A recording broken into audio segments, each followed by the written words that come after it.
Bom dia a todos, meus prezados estudantes e também o pessoal que está acompanhando a gente aí pelo YouTube, no canal Temperança Política. A nossa aula de hoje é sobre definição do conceito de comunidade, né? Uma definição que não tem nada a ver como a gente vai poder ter oportunidade de observar ao longo do curso, né? Com a ideia de coesão, de uma coesão harmônica, de um todo desprovido de conflitos sociais, né? Ou de homogeneidade, né? Muito pelo contrário, né?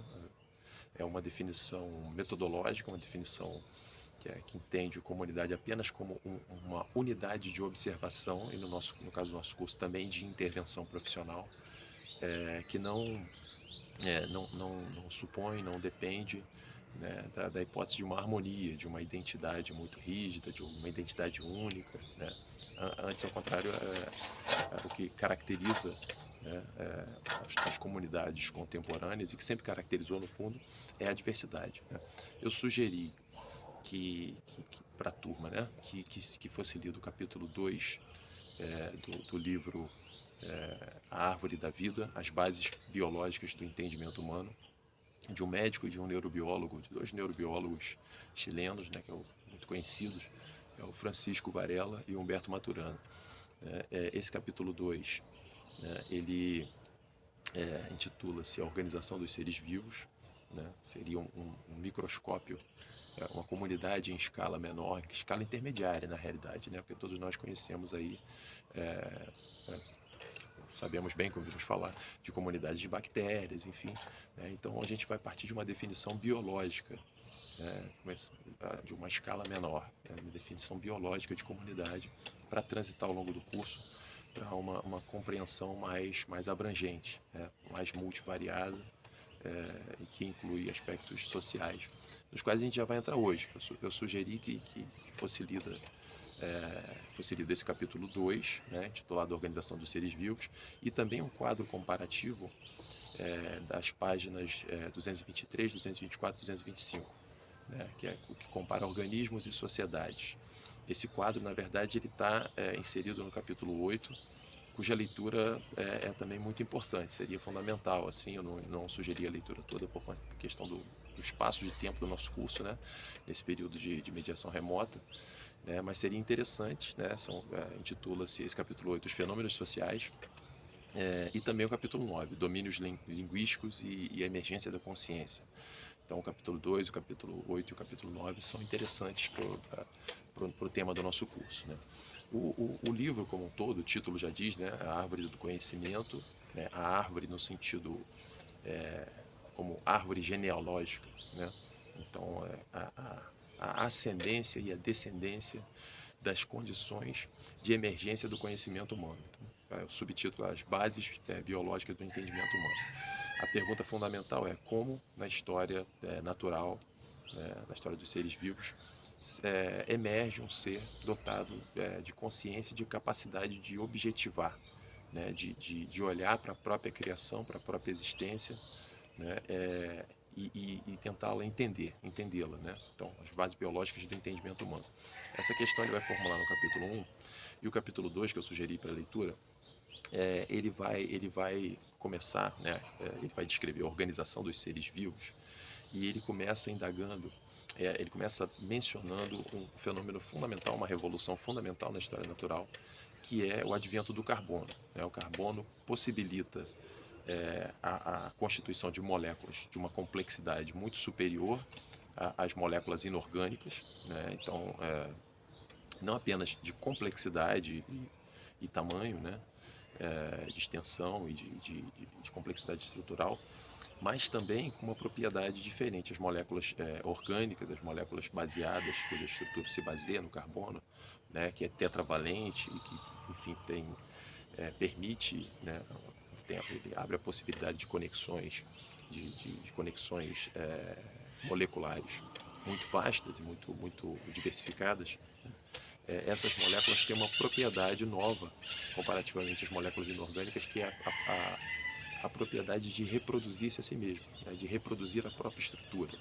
Então ele vai falar o tempo todo que essas moléculas e os organismos que se baseiam em moléculas orgânicas, eles são organismos autopoéticos, né? Autopoiese, poiese, é um grego, enfim, tem origem grega, que deu origem também à poesia, né?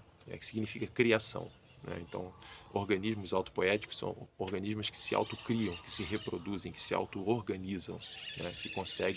Que são ao mesmo tempo o produto e os produtores de si mesmos, né? Então a gente vê isso perfeitamente quando a gente no processo de replicação, né, do RNA, né, a gente vê ali a síntese, né, de proteínas, né, de substâncias fundamentais, de proteínas, de aminoácidos, né,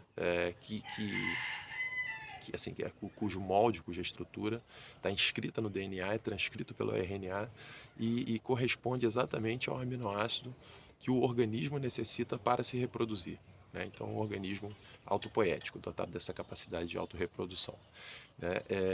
Bom, ele, dado isso, né, ele vai te chamar a atenção para o fato de que a gente está diante não de uma unidade isolada, né? Quando você olha para uma célula, né, você já tem um microcosmo, né, em escala microscópica, uma comunidade. Você tem uma comunidade de organelas, né, cujo papel há uma distribuição natural do trabalho, e cada uma dessas organelas desempenha um papel na reprodução da unidade toda, né, da unidade maior que é a célula, né, mas que está longe de ser uma unidade isolada, né, já é uma comunidade em escala reduzida. Ele poderia ter começado, eles, né, o Francisco Varela e o Humberto Maturana, poderiam ter começado do átomo, né, que a gente já sabe hoje, né, pelo modelo atômico em vigência, né, que não é, como o grego dizia, o átomo indivisível, né, não é uma unidade indivisível, mas é uma unidade, já é em si uma comunidade de partículas subatômicas, né, prótons, elétrons e nêutrons que fragmentados chegam a quarks, né? E estes, por sua vez, quando fragmentados, chegam a energia. No fundo, essas partículas são apenas energia condensada, né? Cuja condição é colapso gravitacional, né? Condensação da energia, como Einstein bem demonstrou, né? Então a gente não tem em escala nenhuma, inclusive partindo da escala nanoscópica, do micro, né, unidades isoladas. A gente poderia dizer o seguinte: não existem indivíduos nem na escala subatômica, né? O que existem são sempre comunidades, né? O que existem são grupamentos, são organizações, né, de unidades sempre menores que desempenham um papel interativo, né, no processo de reprodução da matéria e da vida, né? No caso ele vai, então o capítulo 2 vai transitar, né, da escala microscópica à escala social, à escala macroscópica, né? E ele vai escalonar isso da seguinte maneira: vai dizer, olha, os organismos unicelulares são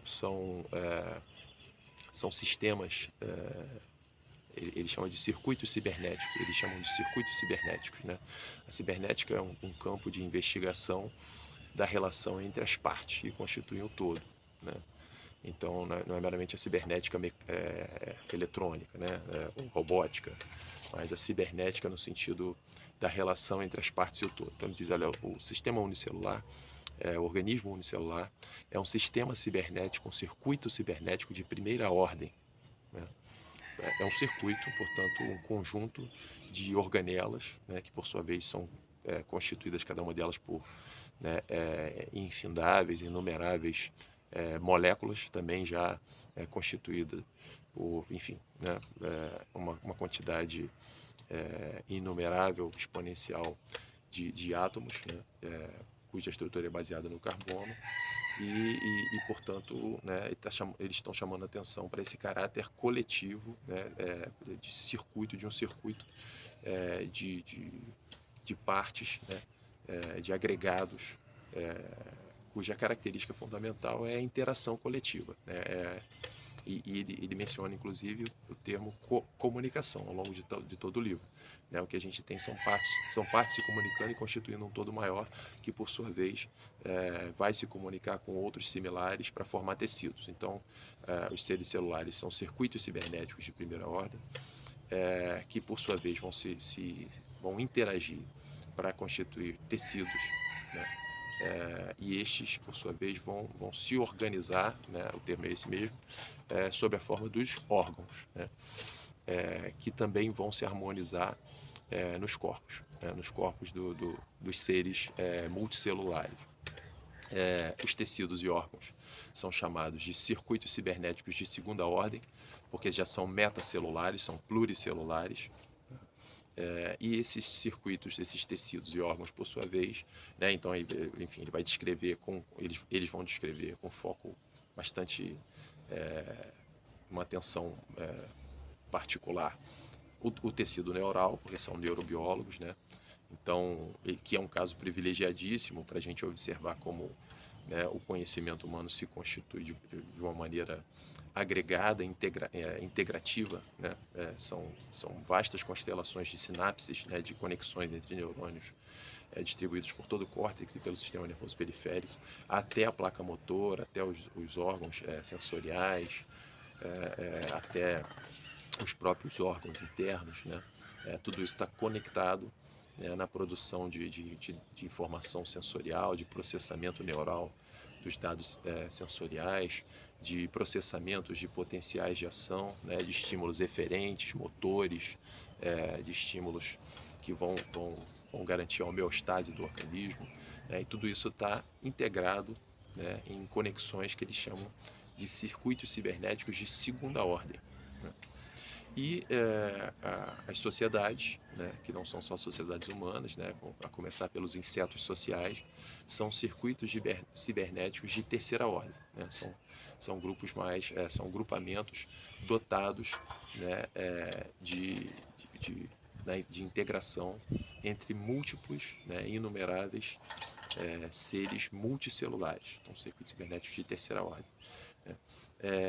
No quadro comparativo da página 223 a 225, ele vai chegar no ponto, né? Quer dizer, a gente está partindo aqui de uma definição de comunidade em que há uma distribuição natural do trabalho, porque a gente está numa escala biológica, né? Então há uma distribuição, uma especialização das partes que compõem a harmonia do todo. Nesse caso aqui há uma integração harmônica, e é precisamente esse o ponto que vai ser, e há uma certa homogeneidade, né, de funcionamento, né? Todas as células do mesmo tecido funcionam da mesma maneira. O papel da célula no tecido, ou o papel do tecido em um órgão específico, os autores vão chamar de acoplamento estrutural, né? Quer dizer, eles têm um acoplamento estrutural, tem um papel estrutural, tem um desempenho, tem uma função que é específica daquele tecido, que é específica daquele órgão. E ele vai dizer o seguinte: olha, os indivíduos também, né, os assim chamados indivíduos, a gente, na escala humana a gente pode falar as pessoas, mas os indivíduos, por exemplo, no grupamento dos insetos sociais, eles também têm um papel, né, tem um acoplamento estrutural, né? Mas a autonomia, e aí, portanto, também a diversidade, a flexibilidade, a plasticidade, o potencial de diferir dos demais indivíduos vai variar conforme o grau de complexidade estrutural. Então, os organismos, né, são dotados de mínima autonomia, né? Então, você tem uma mitocôndria, a mitocôndria desempenha o seu papel e ela é similar a todas as outras naquele tecido, né? E aquela célula é similar a todas as outras também naquele tecido, né? E aquele tecido ele tem um desempenho uniforme num órgão específico, né? Embora sejam todos agregados, sejam comunidades de unidades menores, né? Há um acoplamento estrutural que os especializa, né? Ao passo que já há uma variação muito maior, né, quando você cresce em escala. Então, ao longo do livro, ele vai analisar as condições de integração, né, de cada sistema. Então, no circuito cibernético de primeira ordem, no unicelular, né, há uma determinação ontogenética, né, genética. A história filogenética determinou, a partir do acúmulo, certa especialização para aqueles componentes, né? E há uma determinação de comportamento, uma uniformidade de comportamento, né? Isso ocorre também, né, com circuitos cibernéticos de segunda ordem, né? E ocorrem também, ou seja, os órgãos e tecidos, e ocorrem também nos circuitos cibernéticos de terceira ordem, né? Quer dizer, nos insetos sociais, por exemplo, você tem uma determinação de base química, né? Há um fenômeno de integração, né? Os indivíduos que compõem uma colmeia de abelhas ou um formigueiro, né? Eles são integrados, né? Quer dizer, seria um modelo de comunidade que seria assim mais próximo da etimologia do termo, né? Quer dizer, a comunidade como unidade, né? Que compartilha, né? Quer dizer, que tem uma unidade que tem características em comum, né, que oferem homogeneidade, né, isso ocorre nos formigueiros, nas colmeias, né, há uma cooperação, né, irrestrita, né, são unidades comunitárias desprovidas de conflito que estariam mais próximas ou uma colônia de bactérias, né, também estariam mais próximas do sentido etimológico do termo comunidade, né. No caso dos humanos, né, e mesmo em escalas intermediárias, isso não ocorre. Então, há uma integração, por exemplo, entre as formigas denominada trofolaxis, né, que é uma troca química, né, que é uma troca quando elas se encontram, elas trocam, né, um hormônio que circula por todo o formigueiro e que determina a especialização, né? Da mesma maneira que hormônios circulam pelo corpo humano e determinam a especialização do tecido neural, do tecido ósseo, do tecido muscular, né? Esse hormônio circula, né, entre os insetos sociais e determina a especialização do trabalho. É uma integração cooperativa absoluta desprovida de conflito. Desprovida de conflito, desculpa. Quando você amplia em escala, né, eles vão dizer, olha, os insetos sociais têm um exoesqueleto de queratina que inviabiliza o desenvolvimento do sistema nervoso central dos indivíduos. Quando você sobe em escala, e você vai assim, der um salto muito grande, né, e for, por exemplo, para os mamíferos que já têm vida social também, né, por exemplo, lobos, né, você ainda tem os caninos, por exemplo, você tem uma interação ainda, uma integração, ou mais rigorosamente já dizendo, um circuito de comunicação, que entre os insetos é químico, né? Que preserva ainda uma base química, né? A estímulos olfativos, a formas de comunicação olfativas entre os caninos, né? Baseada em marcação de território por meio da urina, etc. Né? Então o olfato tem um papel importante aí na identificação química, né? Na distribuição do espaço, sobretudo na vida selvagem, né? Mas há também um desenvolvimento já do sistema nervoso e das propriedades auditivas, visuais, né, e do aparelho vocal. Então já há comunicação, né, a entonação de latidos, uivados, etc., que denotam, né, que já tem aí significados. Né, já começa a entrar num domínio linguístico, que é o que eles vão abordar no capítulo 9. Né. Entre os primatas, isso é dotado de uma capacidade ainda, né, uma complexidade ainda superior, de modo que os primatas já se comunicam por meio de expressão facial, né, por meio de comunicação do olhar, pelo gesto, pela linguagem gestual e também auditiva, né, vocal, auditiva. O que adquire entre os humanos uma complexidade, né, extraordinária. Né? Então a gente entra num domínio linguístico, desenvolve o aparelho vocal e auditivo, né? E capacidade de interpretação simbólica, né? Do domínio linguístico, né? Da linguagem oral e depois da linguagem escrita, né? E que produz, né, formas de identidade que são simbólicas. Né? Então, vocês vão ver no finalzinho do quadro comparativo que eles estabelecem um contínuo entre os organismos que são dotados de mínima autonomia, passando pelos insetos sociais e pelas sociedades de mamíferos, né, até as sociedades humanas. Inclusive, eles colocam sociedades que vivem sob um regime de um Estado absolutista, né, autocrático, muito rígido, né, de uma espécie de totalitarismo.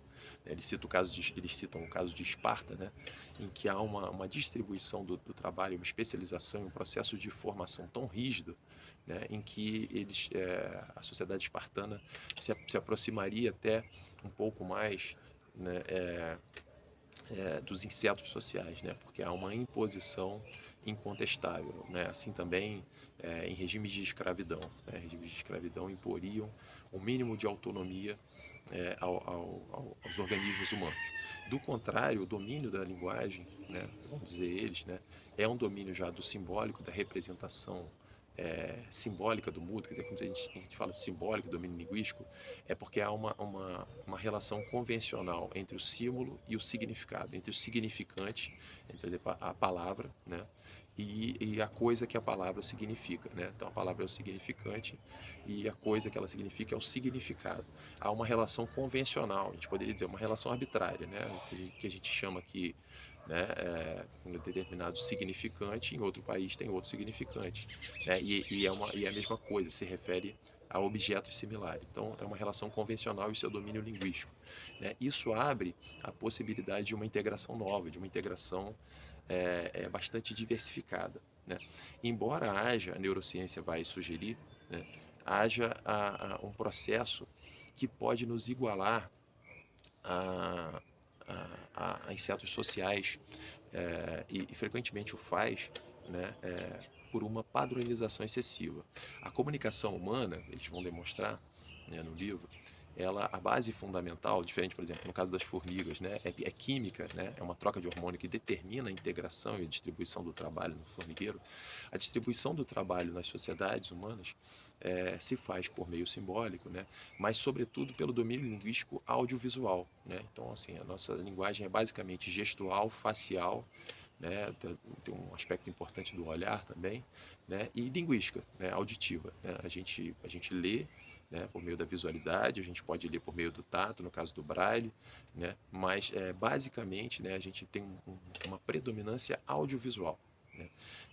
Então, a mensagem audiovisual, quando, por exemplo, é difundida pelos dispositivos tecnológicos, ela pode alcançar um número significativo de pessoas. A relação entre os aspectos auditivos e visuais da mensagem, né, estabelece uma forma, né, dependendo da forma, dependendo do potencial coesivo da relação entre a parte e o todo, né, e das propriedades formais, da harmonia entre o áudio e a imagem, né, a gente tem propriedades estéticas que são mais ou menos dotadas de interesse, né, tem a capacidade de despertar interesse, né. Há aspectos psicológicos aí que a gente não vai entrar hoje, né, mas que promovem um maior ou menor interesse em determinadas mensagens audiovisuais, né. E quando você difunde isso, por exemplo, por meio da tecnologia digital, você tem um alcance imenso, né.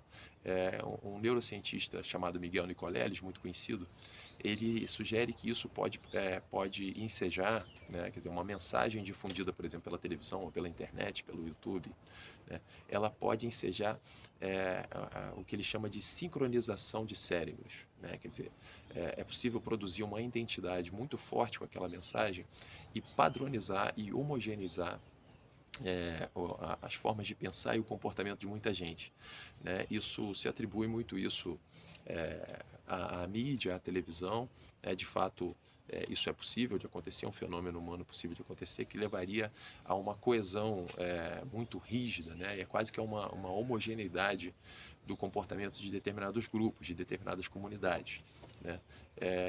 Isso, no entanto, é contestado, isso não é desprovido também, né, de formas de interpretar que são muito particulares e que confeririam aí, que preservariam a autonomia, a criatividade e a plasticidade, né, dos indivíduos integrando essa comunidade, né? Então, o livro todo vai descrever comunidades da escala menor à escala maior.